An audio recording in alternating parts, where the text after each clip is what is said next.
Performance benchmarking can give you some pretty interesting results sometimes, and sometimes it turns out you're just flat out wrong.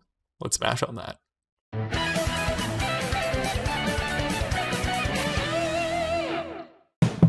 Hi everybody and welcome to another episode of the Asp.Net Monsters. In today's episode, we're going to take a look at how to make blob uploads fast to Azure, and how to do it properly, not allocate a bunch of memory, and all those sorts of things. Yeah, and Take it away. the results might not be what you expect. At least they sure weren't what I expected. So this is a continuation of an episode we did recently on doing JSON serialization. I think we were going like to and from a file on disk, and we were looking at how we optimized that by ensuring that we just serialized to and from a file stream directly, and we weren't allocating memory to a string in between, like doing a JSON deserialized to a string and then saving that to a file, or serialized to a string, then saving that to a file. So the reason I had done that initially was I was looking to optimize some interactions with blob storage. And I thought that by reducing the amount of memory that we allocated, I could make everything a bit faster with our blob storage interactions. So I've created a sample here that is similar to what we had previously where we were reading from a disk. But now when I go to serialize my object in memory, I want to save it out to blob storage. So I have in the constructor here with my benchmark, I have my array of people, which I am deserializing from disk just as my initial setup. This isn't part of what's being measured in my benchmark. It's just to get some sample data to work with. So it's maybe 110, 112K, something like that, of just random people in a JSON file. And then I create a blob container here using a connection string blob container client that's pointing to a specific container in that Azure Blob Storage account. And then I have two different tests that I'm benchmarking. One is where I serialize those people to a string first. So I have this big string that is going to be the JSON that represents what I had in memory. Then I get my blob client. So I'm just creating a new file basically over in blob storage is what I'm attempting to do here. And I'm just using a new GUID. I'm never going to look at this again. It's just a GUID is the name of the file. And then I create a memory stream from that big string that I have. And then I call blob.uploadAsync, passing in that stream, the memory stream. So that's the one way, the way that I thought would be slowest. And so I'm calling that my baseline. And then I saw this other way that you can interact with blob storage that I thought would be better because it should mean fewer allocations. So what I do is I get a BlockBlockClient, which is a different type of blob client. This other one that I did was just a blob client, like a standard one. This is a BlockBlockClient. Again, I do that in the same way. So I have my blob that is going to be that new file with just a GUID as the name. And I do await blob.OpenWriteAsync. And what that does is it returns a stream to me that I can write directly to. So now instead of having all of that intermediary junk that I had here with just serializing to the string and creating a memory stream and then uploading that memory stream, I can just serialize directly to this stream that I opened to that blob in blob storage and serialize the array of people directly to it. So that's my test. I can run it here doing .NET run-c release. And let's see what it does.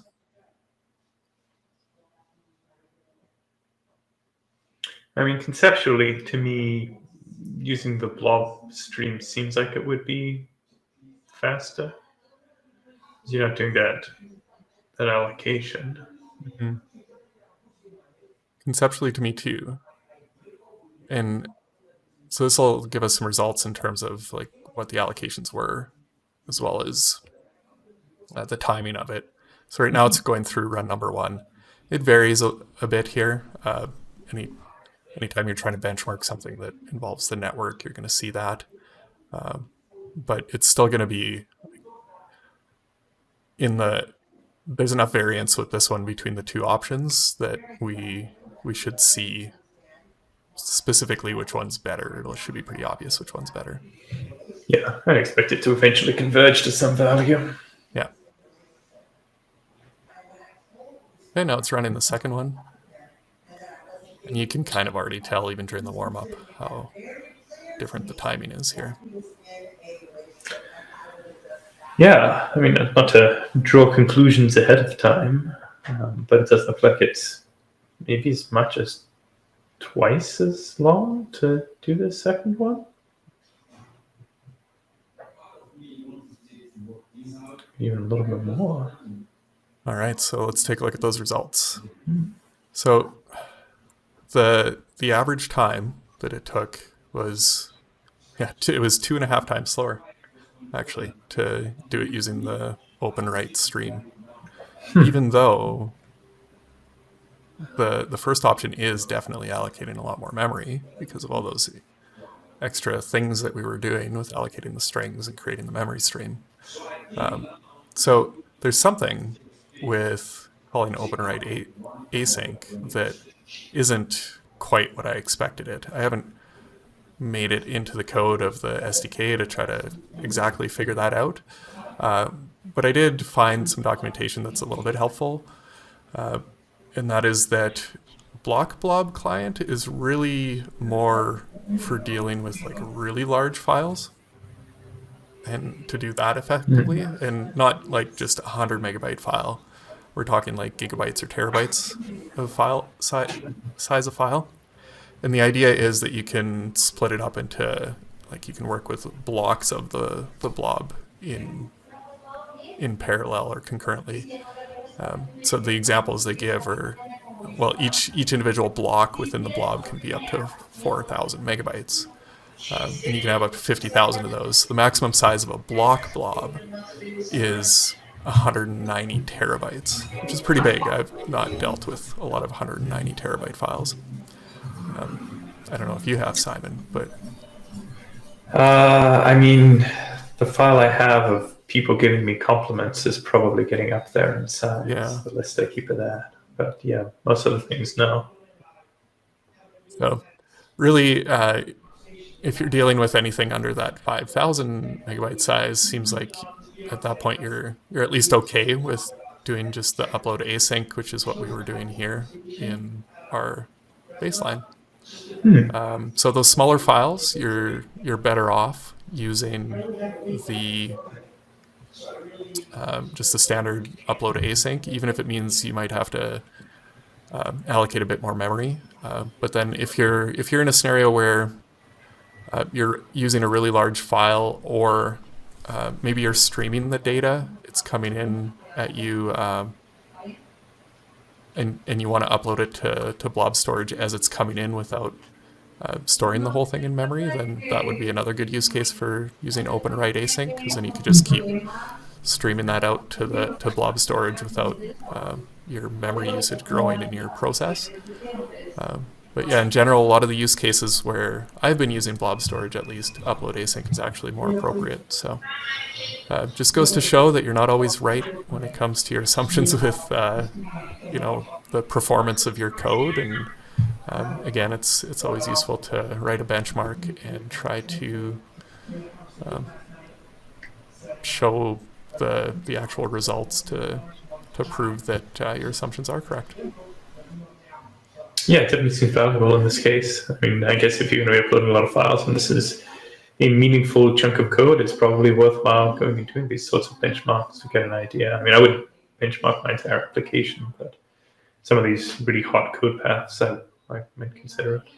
Yeah, well, the example that I was working on was one where we were going to be doing, like, we have a process every night that will upload thousands of small files to blob storage.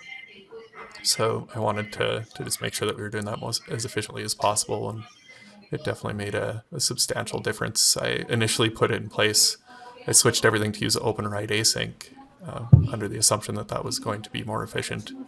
Ended up having to revert all those changes and go back to the code that we had prior, because I was wrong. Interesting. But you still do it in like a big multi-threaded sort of way now? In this case, we don't, at least not yet.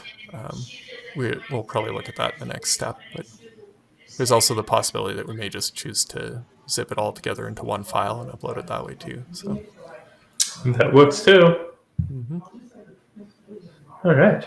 Well, thank you very much for digging into this. It's interesting to see assumptions not quite right sometimes. So, for everybody out there, we assume that you're going to like, comment, and share this video, and we will see you all on the next episode. bye.